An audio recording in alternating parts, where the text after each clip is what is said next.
बिस्मिल्लाहिर्रहमानिर्रहीम। अस्सलाम वालेकुम नाज़रीन, आप यूट्यूब चैनल देख रहे हैं। मैं इमरान खान हूँ। इंपॉर्टेंट खबरें हैं। मैं क्योंकि थोड़ा सा लेट इसलिए हो गया कि मैं खबरें सारी इकट्ठी कर रहा था ताकि मुसद्दक़ा ज़राए से चीज़ें आप तक पहुँचाई जा सकें। इस व्लॉग में सबसे पहले मैं आपको ये बता देता हूँ कि जो ऑपरेशन है वो दोनों तरफ से अलग अलग दावे सामने आ रहे हैं। जो बलूचिस्तान में इंडिपेंडेंट सोर्सेज हैं, वहाँ जो मकामी सहाफ़ी हैं उनसे बात करें तो वो ये कहते हैं कि अभी ऑपरेशन जारी है और वो ये कहते हैं कि ट्रेन के ऊपर बदस्तूर दहशतगर्दों का कब्जा है।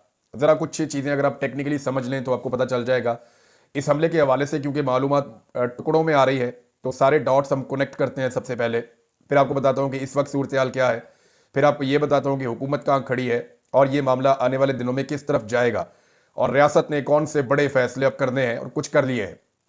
सबसे पहले तो ये है कि जब धमाका होता है, यानी पहले नंबर पे तो इंटेलिजेंस का एक बड़ा फेलियर है कि एक ट्रेन जा रही है जिसमें 200 से ज़्यादा सिक्योरिटी फोर्सेस के लोग हैं और कुछ फैमिलीज भी मौजूद हैं, आम शहरी भी मौजूद हैं। लगभग कोई 400 से ज़ायद उस पर पैसेंजर ट्रेवल कर रहे हैं और बड़ी तादाद में इसमें फौजी मौजूद हैं। तो ऐसी ट्रेन के हवाले से इंफॉर्मेशन लीक हो जाना, सारी इंफॉर्मेशन का पता चल जाना कालादम तंजीम को, और उसके बाद उनकी प्लानिंग होना, उनके सैकड़ों लोगों का इकट्ठा होना। इस पे देखें, उमर अयूब साहब ने एक स्टेटमेंट दिया कौमी असम्बली में। उन्होंने ये कहा कि हमारे 5 बंदे इकट्ठे हो जाएं किसी जगह पे तो हमें उठा लिया जाता है, एजेंसियां फ़ौरन हरकत में आ जाती हैं, इदारे फ़ौरन हरकत में आ जाते हैं, सिक्योरिटी फोर्सेस हमें उठा लेती हैं पाकिस्तान तहरीक इंसाफ को। सिर्फ 5 बंदे इकट्ठे हो जाएं बलूचिस्तान में, सिंध में या पंजाब में, इस्लामाबाद में, तो हमारे ऊपर क्रैकडाउन हो जाता है और फौरी तौर पर यूनिफॉर्म वाले बंदे पहुंच जाते हैं, यूनिफॉर्म के बगैर भी पहुंच जाते हैं। तो ये हमने बार बार देखा है। उमर अयूब साहब ने बताया जैसे कि वो खुद अपोजिशन लीडर हैं, उनको भी, जो पंजाब के अपोजिशन लीडर हैं उनको भी, साहबजादा हामिद रजा को और 1-2 और लोग थे, 5 बंदे जैसे ही जेल के बाहर इकट्ठे हुए तो दफा 144 के चक्कर में इनको वहां से भी उठा लिया गया। वो कहते हैं जी हमें तो उठा लिया जाता है, लेकिन वहां दहशतगर्द इकट्ठे हो रहे थे। और वो अब उमर अयूब साहब के पास एग्जैक्ट नंबर नहीं है, वो ये बता रहे थे कि वो 50 हो सकते हैं, 100 हो सकते हैं। तो सैकड़ों की तादाद में दहशतगर्द इकट्ठे हो गए और वहां पे कोई क्रैकडाउन नहीं हुआ, वहां पे किसी किस्म की कोई इंटेलिजेंस नहीं थी। लेकिन पाकिस्तान तहरीक इंसाफ ये शिकवा करती है कि उनके खिलाफ ये चीज़ें बहुत ज़्यादा की जाती हैं। बहरहाल पहले नंबर पे ये इंटेलिजेंस फेलियर था कि पता ही नहीं चला, किसी को कानो कान खबर नहीं हुई और इतना बड़ा मनसूबा बन गया कि टनल से ट्रेन निकलेगी, उसको धमाके से रोका जाएगा, फिर ट्रेन जो है उसके लोगों को यरगमाल बनाया जाएगा। फिर जो किया गया वो क्या था, पहले धमाका होता है जो अब एनी शाहिदीन बता रहे हैं, धमाके के बाद ट्रेन रुकती है और वो जो फायरिंग का वाकया बताया जाता है लगभग 50 मिनट का, वो फायरिंग इसलिए हो रही थी कि वहां पे 7 ऐसे लोग मौजूद थे जो मुसल्लह थे हुकूमत की जानिब से, पुलिस और एफसी। इसमें 2 एफसी वाले थे और 5 पुलिस वाले थे। इन्होंने बड़ी बहादुरी से कोशिश की कि दहशतगर्दों को वो रोक सकें और वो पहाड़ों से नीचे आकर ट्रेन पे कब्जा ना करें। रॉकेट लॉन्चर्स भी चल रहे थे, धमाके भी हो रहे थे। तो इन्होंने सिंगल सिंगल गोली चलाई, इनका एमुनिशन खत्म हो गया। एमुनिशन बोलते हैं सादा जबान में गोलियों को। तो जब सरकारी जो वहां पे गार्ड्स मौजूद थे उनके पास एमुनिशन खत्म हो गया, गोलियां खत्म हो गई, तो फिर इन्होंने बंदूकें अपने से दूर फेंक दी ताकि जो दहशतगर्द हैं उन्हें पता ना चले कि हम पे गोली कौन चला रहा था। 2 दफा गोलियां चलती रहीं, उसके बाद वो आए दहशतगर्द, उन्होंने आके बोगियों के अंदर दाखिल होना शुरू किया और लोगों को मारना शुरू कर दिया। तब भी फायरिंग चल रही थी।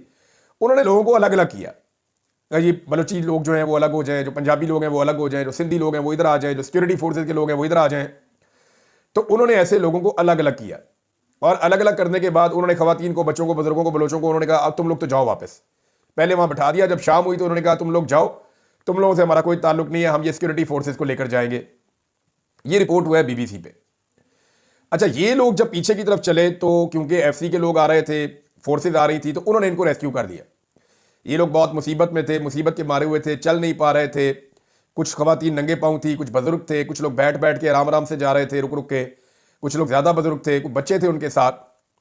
तो वक्तन फवक्तन इनको रेस्क्यू किया गया और मुख्तलिफ जगहों पर पहुंचाया गया। ये लोग मच स्टेशन पे ज्यादातर लोग पहुंचे, तो वहां से फिर मीडिया ने इनकी कहानियां सुनना शुरू की और बताना शुरू की कि जनाब हुआ क्या। ये जो पुलिस एहलकार था उनमें से एक पुलिस एहलकार ने नाम ना बताने की शर्त पे ये बताया है कि मैं वहां लड़ता रहा हूं, उसके बाद मैंने अपनी बंदूक फेंक दी, हमें फिर बैठा दिया गया एक जगह पे, हमें ये खतरा पैदा हो गया कि हमें भी साथ ले जाएंगे या मार देंगे। लेकिन हमने उन्हें कहा जी हम तो बलोच हैं। उन्होंने कहा फिर तुम नौकरी क्यों करते हो सरकार की? तो बहरहाल मारा नहीं, वहां बैठा दिया उसके बाद जब एफसी वाले आए और उस तरफ वो अंगेज हुए तो हम भागे, उन्होंने पीछे से गोलियां चलाई तो एक बंदा जख्मी भी हो गया, लेकिन फिर भी काफ़ी आगे जाके उन्हें भी रेस्क्यू कर दिया गया। अब वो ये बताते हैं कि जो दहशतगर्द हैं उनकी तादाद सैकड़ों में थी। ये अब इतलात आ रही हैं कि वो पहाड़ों के ऊपर मौजूद थे, मुख्तलिफ टोलियों में मौजूद थे और पूरी मनसूबाबंदी के साथ मौजूद थे और उनकी तादाद सैकड़ों में ये क्लेम की है कुछ ऐनी शाहिदीन ने। उन्होंने कहा वहां पे बहुत सारी लाशें भी पड़ी हैं, बहुत सारे लोगों को कत्ल भी किया गया है, जबकि ट्रेन के ऊपर दहशतगर्दों ने कब्जा कर लिया। दहशतगर्दों ने ट्रेन पे कब्जा करने के बाद कुछ लोगों को चुनकर अलग अलग टोलियों में वहां से मुख्तलिफ जगहों पर भिजवाना शुरू किया। अब ये भी वो जो ऐनी शाहिदीन है वो बता रहे हैं, यानी जो ऑफिसर्स थे मुख्तलिफ फोर्सेस के, उन ऑफिसर्स को अलग किया, जैसे कि कुछ मेजर्स वहाँ पे मौजूद थे, कुछ और सूबेदार वगैरह मौजूद थे, उन लोगों को अलग किया और जो BLA कलदम तंजीम की जो वहाँ पे दहशतगर्द मौजूद थे उनके साथ उन्हें मुख्तलिफ टोलियों की शक्ल में रवाना करना शुरू कर दिया। ये बात कर रिपोर्ट भी हुई है कि जो दहशतगर्द हैं वो टोलियों में बट गए हैं। वो एक्चुअली टोलियों में लड़ने के लिए नहीं बटे थे, वो वहाँ से एवैक्यूएशन कर रहे थे, वो वहाँ से उन लोगों को लेकर जा रहे थे, यरगमालियों को जिनको वो वहाँ से ले जाना चाहते थे या जो उनके हार्ड टारगेट से या उन्हें लगता था कि ये हमारे काबू आ जाएंगे, हम अपने मुतालबात मनवाएंगे, तो वो टोलियों में वहाँ से निकले। और ये डिफरेंट टोलियाँ थी जो पहाड़ों के अंदर गायब होती गई हैं। इनके पीछे सिक्योरिटी फोर्सेज गई हैं, इनके पीछे ड्रोन्स गए हैं, इनको जो है वो ट्रैक किया जा रहा है, ट्रेस किया जा रहा है। तो वो वहाँ पे एक अलग ऑपरेशन चल रहा है। इसको आप दो हिस्सों में तकसीम करेंगे। एक वो लोग जो वहाँ से यरगमालियों को लेकर महदूद तादाद में निकले, अब तादाद नहीं पता कि वो कितनी है, कितने लोगों को लेकर निकले, लेकिन ये जरूर पता है कि बड़ी तादाद में जो दहशतगर्द थे, अस्करियत पसंद थे, वो वहां से निकल गए और पीछे रह गए तकरीबन 25 से 30 लोग जो ऐनी शाहिदीन के बकौर। और ये जो 25 से 30 लोग थे इन्होंने पूरी ट्रेन पे कब्जा करके रखा और जो बाकी वहां पे लोअर स्टाफ था या सरकारी मुलाजमीन थे उन सबको इन्होंने वहां पे कंट्रोल कर लिया। उनकी लड़ाई चल रही थी एफसी के साथ और फिर SSG कमांडोज आते हैं, बाकी फोर्सेज आती हैं और वो लड़ाई, एक तो लड़ाई टनल के करीब चल रही है, वहां पे टनल में उसकी सराउंडिंग में एक लड़ाई वहां चल रही है जहां पे यरगमाली मौजूद हैं। अब ये दो ऑप्शन हैं, कुछ लोग ये कहते हैं कि ट्रेन धमाके के बाद बैक हुई है और वो वापस से कहीं टनल के अंदर, उसकी कुछ बोगियां टनल के अंदर मौजूद हैं और वहां पे जो है वो सारी यरगमालियों को बंद किया गया, वहां रखा गया। कुछ सोर्सेज ये कहते हैं कि क्योंकि ज्यादा करीब कोई जा नहीं पा रहा, पाकिस्तानी फोर्सेज भी वहां पे है ऑपरेशन के लिए और बहुत दूर तक जो है वो दहशतगर्द भी फैले हुए हैं मुख्तलिफ जगहों पे। तो दूसरा सोर्स ये बता रहा है कि टनल को बतौर हाइड आउट इस्तेमाल किया गया है जहां पे दहशतगर्द खुदकुश जेक्टों के साथ भी मौजूद है। उनका ये कहना है कि अगर हमारे ऊपर ऑपरेशन जारी रहा या किया जाता रहा तो फिर हम धमाके करेंगे और ये सबको, जितने यरगमाली हैं इन सबको हम मार देंगे, वो ये कहते हैं। अच्छा, अब डिफरेंट चीज़ें रिपोर्ट हो रही हैं। BLA का भी एक मेरे ख्याल में कोई चैनल है या उनका हमायत याफ्ता चैनल है, उसकी चीज़ें मैं रिपोर्ट करना नहीं चाहता, वो तो बहुत अजीबोगरीब पिक्चर बयान कर रहे हैं। लेकिन जो मकामी सहाफ़ी हैं वो कुछ और कह रहे हैं, जो हमारा मीडिया है वो सिक्योरिटी ज़राए से कुछ और कह रहा है। सिक्योरिटी ज़राए से जो खबरें आ रही है इनके ऊपर आप कितना भरोसा कर सकते हैं, ये भी एक बड़ा सवाल है, क्योंकि कुछ लोग ख्वाहिशात को भी खबर बना रहे हैं। जो लोग सिक्योरिटी ज़राए से खबर दे रहे हैं उनकी खबर एक दूसरे से मैच नहीं करती। कुछ लोग कह रहे हैं ऑपरेशन मुकम्मल हो गया, कुछ लोग कह रहे हैं ऑपरेशन आखिरी मरहले में दाखिल हो गया, कुछ लोग कह रहे हैं कि दहशतगर्द जो मारे गए उनकी तादाद इतनी थी, कुछ लोग कोई और तादाद बता रहे हैं मारे गए दहशतगर्दों की, कुछ लोग कह रहे हैं तमाम यरगमाली रिहा हो गए हैं, कुछ लोग कह रहे हैं कि बहुत सारे शहीद हो गए हैं। तो ये अलग अलग इत्तलात आ रही हैं सिक्योरिटी ज़राए से। जो सरकार है, सरकार की जानिब से किसी किस्म की कोई इंफॉर्मेशन अभी तक नहीं दी गई। हुकूमत की जानिब से ना वज़ीर इत्तलात ने, ना वज़ीर दिफा ने, ना वज़ीर दाखिला ने, ना बलूचिस्तान की हुकूमत ने अभी तक या ISPR ने अभी तक कोई ऑफिशियल स्टेटमेंट जारी नहीं किया। मेरे ख्याल में वो ऑपरेशन मुकम्मल होने का इंतजार कर रहे हैं। जैसे ही ऑपरेशन मुकम्मल होगा तो वो तमाम तर तफसीलात पाकिस्तानियों के साथ शेयर करेंगे। BLA ने मुतालबात क्या किए हैं, जो कलदम BLA है उनके मुतालबात क्या है? देखिए, एक बात तो कंफर्म है कि दोनों तरफ से अलग अलग खबर आ रही है, लेकिन ऑफिशियली पाकिस्तान की हुकूमत ने या इदारों ने अभी तक कोई स्टेटमेंट जारी नहीं किया है। जो मकामी सहाफ़ी हैं उनका यह कहना है कि ट्रेन अभी तक बदस्तूर जो है वो अस्करियत पसंदों के, अलहदगी पसंदों के कब्जे में है। दूसरी जो सिक्योरिटी ज़राए के हवाले से पाकिस्तान का मीडिया खबर दे रहा है वो ये कह रहा है कि ऑपरेशन मुकम्मल हो गया है और सिर्फ क्लियरेंस हो रही है और वहां पे यरगमालियों को रिहा करवा लिया गया है और दहशतगर्द जो है उनको मार दिया गया है। लेकिन एक बात कंफर्म है कि जो दहशतगर्द वहां से टोलियों में निकले हैं और कुछ यरगमालियों को लेकर निकले हैं, उनके हवाले से अभी तक कोई मुसद्दका इतलात हमारे पास नहीं है, क्योंकि ये इतना बड़ा ऑपरेशन था और इतने बड़े पैमाने पर यरगमाली बनाए गए हैं कि कोई सोच भी नहीं सकता था। तो इस ऑपरेशन को करना जितना मुश्किल है, यानी मेरे ख्याल में पाकिस्तानी सिक्योरिटी फोर्सेज ने बहुत सारे ऑपरेशन किए हैं, बड़े बड़े मुश्किल ऑपरेशन किए हैं, बहुत सारे ऑपरेशन को मैंने कवर किया है, मिसाल के तौर पे जब लाहौर में बेदियां में एक अटैक हुआ था पुलिस ट्रेनिंग सेंटर पे, तो ऐसा लगता था कि बहुत सारे जो पुलिस वाले हैं या जो कैडेट्स हैं उनको वहां पे शहीद कर दिया जाएगा। लेकिन हुआ ये कि मौके पर ही जो सिक्योरिटी मौजूद थी उन्होंने दहशतगर्दों को एक कॉर्नर कर दिया था, उनको पहुंचने नहीं दिया था। जो वहां पे गैर मुसल्लह लोग मौजूद थे या जो कैडेट्स मौजूद थे उन तक पहुंचने नहीं दिया। और इसका फायदा ये हुआ क्योंकि वहां पे देखिए एसएसजी कमांडोज थे और वो ट्रेनिंग दे रहे थे। ट्रेन में अगर एसएसजी कमांडोज होते तो फिर तो दहशतगर्दों को मौका ही ना मिलता कभी। तो वहां पे SSG commandos police training centre में ट्रेनिंग देते थे, उन्होंने फौरी तौर पे दहशतगर्दों को दीवार के साथ लगा दिया था। फिर लड़ाई चलती रही कई घंटे तक, लेकिन वो नुकसान नहीं हुआ, इतना डैमेज नहीं हुआ था। तो बड़ी मुश्किल सिचुएशंस भी देखी हैं पाकिस्तान की फोर्सेस ने। लेकिन मेरी नजर में जो हॉस्टेज सिचुएशन होती है वो सबसे मुश्किल होती है किसी भी फोर्स के लिए।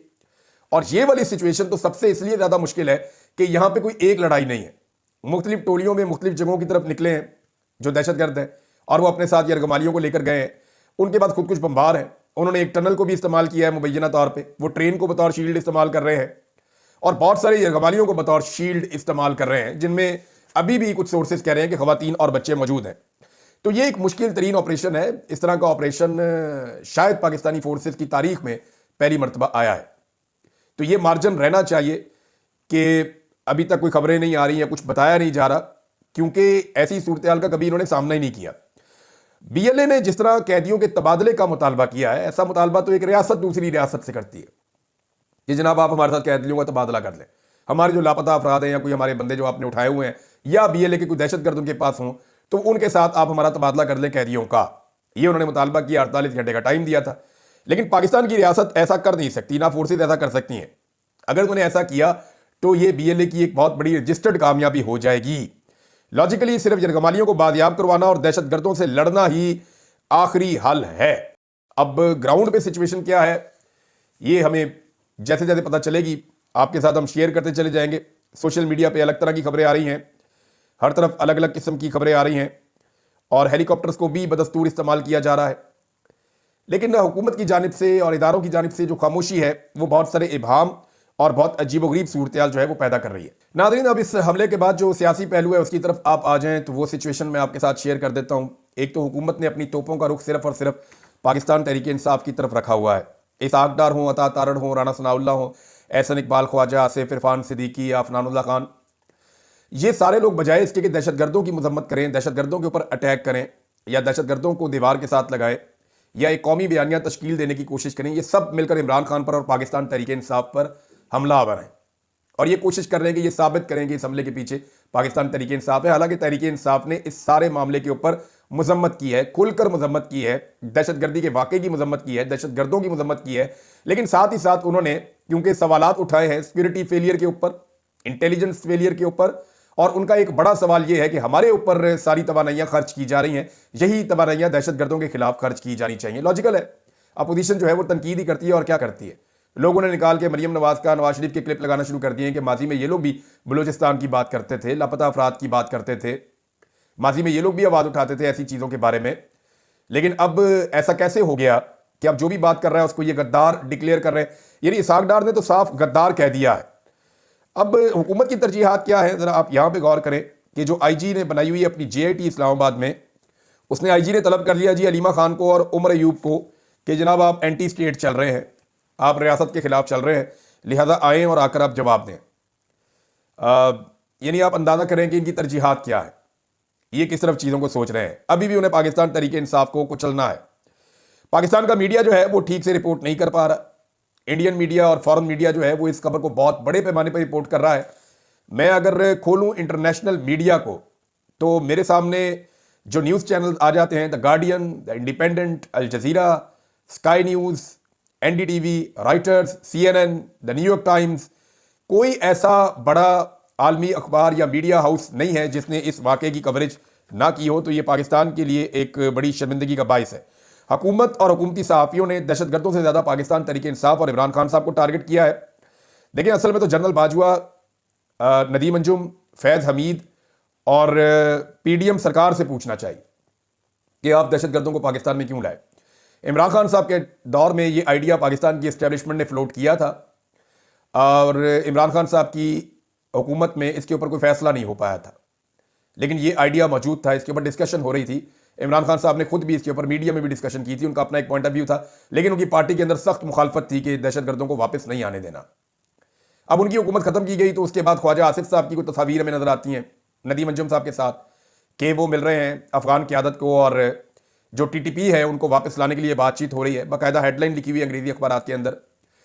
तो पीडीएम के दौर में तहरीक तालिबान पाकिस्तान को वापस लाया गया था, लेकिन बजाय उनका एहतसाब करने के, पीडीएम का एहतसाब करने के, general Bajwa, general Faiz, general Nadeem Anjum से ये पूछने के कि आप क्यों दहशतगर्दों को पाकिस्तान में लाए, पाकिस्तान तहरीक इंसाफ को टारगेट किया जा रहा है और उनको निशाना बनाया जा रहा है। बीबीसी की एक रिपोर्ट के मुताबिक, ये तारिक मतीन साहब ने भी इसको शेयर किया है और बड़े दुख के साथ, कि 200 से ज़ायद ताबूत बीबीसी रिपोर्ट कर रहा है, 200 से ज़ायद ताबूत बीबीसी रिपोर्ट कर रहा है जो पहुंचाए गए हैं, और हमारे ऑफिशियल ज़राए बाज़ाब्ता तौर पे कुछ भी नहीं बता रहे, और तमाम तोपों का रुख जो है वो पाकिस्तान तहरीक इंसाफ की तरफ मोड़ दिया गया है, और ये एक बेहिसी है। हुकूमती तरजीहात ये हैं कि एजाज सैयद साहब ने भी रिपोर्ट किया और लोगों ने भी, कि बलूचिस्तान एक तरफ जल रहा है और दूसरी तरफ जो है वो रूटीन की प्रोसीडिंग्स चल रही हैं वहाँ पे कौमी असम्बली में, और वहाँ पे जो प्रेसिडेंशियल स्पीच हुई है आसिफ अली जरदारी साहब की, उसके हवाले से सेशन चलाया जा रहा है और कादिर पटेल साहब वहाँ पे चेयर कर रहे हैं। मामला यह है कि अपोजिशन लीडर उमर अयूब साहब ने डिमांड की कि डिबेट को सस्पेंड किया जाए और बलूचिस्तान के अहम तरीन मामले पर डिबेट करवाई जाए कौमी असम्बली में, लेकिन इसको जो है वो मना कर दिया गया कादिर पटेल साहब की जानिब से। प्रेसिडेंशियल स्पीच के ऊपर ही बात होगी, आपको तकरीर करने का मौका मिले तो बीच में आप इसका जिक्र कर सकते हैं। अब ये हुकूमत की संजीदगी है। पीटीआई ने कोरम की निशानदेही की, जी ठीक है फिर हम चलाते नहीं, लेकिन हुकूमत ने कहा जी हमारे बंदे पूरे हैं, कोरम ठीक है, हमने प्रेसिडेंशियल स्पीच के ऊपर ही ये सेशन चलाना है, हमने बलूचिस्तान के अंदर जो कुछ हुआ उसके ऊपर ये सेशन नहीं चलाना। सरफराज बुगटी साहब का एक स्टेटमेंट आया, ये स्टेटमेंट भी इंपॉर्टेंट है क्योंकि वो वजीर आला है उस सूबे के जहां पे ये इंसिडेंट हो रहा है। तो सरफराज बुगटी ने क्या कहा, रियासत पाकिस्तान बलूचिस्तान के लिए मुज़ाकरात के लिए तैयार है। चले कम से कम उनको ये समझ आई कि बलूचिस्तान के हवाले से मुज़ाकरात करने चाहिए और मामले का सियासी हल भी निकालना चाहिए, दहशतगर्दों से आनी हाथों से निपटना चाहिए, और वो फोर्सेस जानती हैं कि वो कैसे करना है। जो हथियार उठाए, जो रिट ऑफ द गवर्नमेंट को चैलेंज करे, उसके खिलाफ तो आप हथियार उठा सकते हैं, लेकिन जो लोग नाराज हैं, जो लोग परेशान हैं, जिनकी महरूमियां हैं, उनसे जरूर बात करनी चाहिए। उन्होंने ऐलान किया, उन्होंने कहा जी बीएलए बंदूक के जोर पर अपना नजरिया मुसलत करना चाहती है, क्या इसकी इजाजत दे दें, वो बच्चों को मारे, क्या इसकी इजाजत दे दें, वो हमारे 500 लोगों को मार दें और हम जाकर माफी मांगे, ये वजीर आला बुगटी ने कहा। लेकिन उन्होंने साथ ही साथ ये कहा कि हुकूमत जो है वो रियासत पाकिस्तान बलूचिस्तान के लिए मुज़ाकरात के लिए तैयार है। ये एक सेन अप्रोच है। एक तरफ नाज़रीन हमला कर दिया गया फौरी तौर पे बारंग बलोच के ऊपर, और ये बहुत बड़ी तादाद में बेवकूफ़ लोग हैं जिन्होंने बारंग बलोच के ऊपर अटैक किया। देखिए बलूचिस्तान में नौजवान इस वक्त रियासत से या हुकूमत से मुतनफ़र हैं, तो वो कहाँ जाएंगे? उनके पास दो ही रास्ते हैं ना, या तो वो सियासी आवाज़ों के पीछे जाएंगे, जो पुराने बलोच सरदार हैं, जो बहुत बड़े बड़े पॉलिटिशियंस हैं वहाँ के। अब जो बलूचिस्तान का नौजवान है वो उनकी तरफ कम देखता है और नौजवान की आदत की तरफ ज़्यादा देखता है। दो रास्ते होते हैं ना एक नौजवान के पास, या तो वो हथियार उठाता है या वो सियासी आवाज़ बुलंद करता है जमहूरी तरीके से। तो जो नौजवान जमहूरी तरीके से, सियासी तरीके से अपनी आवाज़ बुलंद कर रहे हैं, वो मारंग बलोच की तरफ जा रहे हैं। तो मारंग बलोच जो है वो एक गनीमत है। दूसरा रास्ता यह है कि वो जाके वहाँ पे अस्करियत पसंदों के साथ बंदूक उठा ले। तो अभी मुझे एक दोस्त मुझे टेलीफोन करके बता रहे थे कि ये जो तर्जुमान है एक, वो कहते जी मैं इसको जानता हूँ, ये हमारे पास तालीम हासिल करता था, हमारे साथ पढ़ता था, और ये तो इस तरह का नहीं था, लेकिन फिर उसके बाद ये अगवा हो गया, जबरी तौर पे लापता हुआ, 2 साल के बाद वापस आया और अब ये बंदा ये बन गया है कि वहाँ पे अस्करियत पसंदों के साथ खड़ा है। ये मुझे मेरे दोस्त ने अभी बताया, जर्नलिस्ट है वो, कहते जी वो मैं इसके साथ एक ही तालीमी इदारे में था। अब मामला यह है कि बारंग बलोच जो है वो एक अपॉर्चुनिटी के तौर पर लेना चाहिए। ये आवाज़ें गनीमत है, इनकी इज्जत की जानी चाहिए। बलोच नौजवान आपसे मुतनफर हो चुका है, या तो जाएगा मारंग बलोच के पास या सियासी आवाज़ों के पास, या वो जाएगा अस्करियत पसंदों के पास। तो आपको इन्हें एंगेज करना चाहिए ताकि वहां पे उम्मीद पैदा हो, मैक्सिमम नौजवान सियासी आवाज़ों के साथ आकर खड़े हो जाएं, उनके हकूक उन्हें दिए जाएं, उन्हें जो है वो उनकी महरूमियां दूर की जाएं, उनके साथ बैठ के बात की जाए और अवाम की मुंतखब हुकूमत वहां पे लाई जाए। जब तक बलूचिस्तान में कठपुतलियां बैठाई जाएंगी, जब तक पाकिस्तान के तमाम सूबों के अंदर और वफाक के अंदर कठपुतलियां बैठाई जाएंगी, तब तक अमनो अमान का मसला हल नहीं होगा, क्योंकि लोग हुकूमत पे ट्रस्ट नहीं करते, फिर लोग हुकूमत का हाथ नहीं बटाते चीज़ों को ठीक करने के लिए। नाज़रीन इस वक्त ऑपरेशन जारी है। मेरी दुआ है और तमाम पाकिस्तानियों से गुजारिश है कि रमज़ान मुबारक के मुकद्दस महीने में आप दुआ करें कि अल्लाह ताला हमारी सिक्योरिटी फोर्सेज को महफूज रखे, अल्लाह ताला तमाम यरगमालियों को महफूज रखे और अल्लाह ताला बलूचिस्तान को गुले गुलजार बनाए। ये आग बहुत फैलती चली जा रही है, हमें होश के नाखून लेने होंगे। ख्वाजा आसिफ माजी में असेंबली में खड़े होकर कह चुके हैं कि 2 सूबे उनके अंदर अलहदगी के मामला बहुत आगे तक जा चुके हैं, मैं आपको वार्निंग दे रहा हूं। ये ख्वाजा आसिफ कह चुके हैं, तब अपोजिशन में थे। आज वो इन बातों को मानते नहीं हैं, लेकिन आंखें बंद करके कबूतर जो है बिल्ली से बच नहीं सकता। हमें हकीकत का सामना करना पड़ेगा, मुत्तहिद होकर दहशतगर्दी को रोकना पड़ेगा, हमें पाकिस्तानियों को उनका हक भी देना पड़ेगा। तो पाकिस्तान के लिए दुआ करें, अल्लाह ताला तमाम यरगमालियों की हिफाजत फरमाए और तमाम अपने घरों को वापस आएं। अब तक के लिए इतना ही। अपना ख्याल रखिएगा, अपने इस चैनल का भी। अल्लाह हाफिज़।